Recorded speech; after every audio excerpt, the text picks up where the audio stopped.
ستون خیمه اسلام رهبر مملکت، رهبر جامعه اسلامی، با هر منطقی شیعه سنی رهبر جهان اسلام بودشون. یک فرد کشته نشد، یک امت از بین بردن، یک امت رو.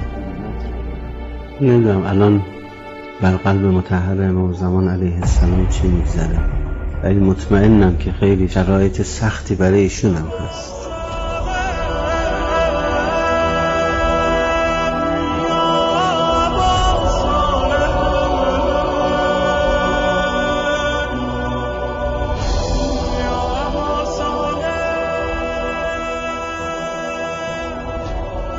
این مسئله خونخواهی اسلامه، نباید به هیچ عنوان با هیچ امری این مصالحه بشه که ببین خب مثلا ما این کارو کردیم تمام دیگه، باید این قیام و این اقدام ادامه پیدا کنه تا انشاءالله ظهور امام زمان، نابودی قبلش نابودی اسرائیل. ما هدفی که الان دیگه مطالبه میکنیم براش جهاد مقدس با دشمنان شمشیر کشیده علیه اسلام، تا یا کشته بشیم یا پیروز بشیم. الله اکبر، الله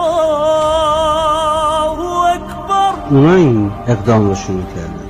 الا تقاتلون قوما نکثوا ایمانهم و هموا به اخراج الرسول و هم بدؤوکم اول مره. نمیخواین با گروهی که همت کردن که رسول رو اخراج کردن از شهرش و پیمان خودشون رو شکستن و اونا شروع کردن به قتال با شما، اونا ابتدا به ساکن با شما جنگ کردن، نمیخواین با اونا بجنگیم؟ این سرزنش مسلمان هاست. اتخشونهم فالله احق ان تخشوه ان کنتم مؤمنین. خون مقدس رهبر انقلاب در حقیقت خون امت اسلام به زمین ریخته. خونخواهی ایشون خونخواهی فرد و شخص نیست، خونخواهی اسلامه. جهاد با جان، مال، فکر، وقت، این باید بشه اولویت اول ما. کشته بشیم یا پیروز.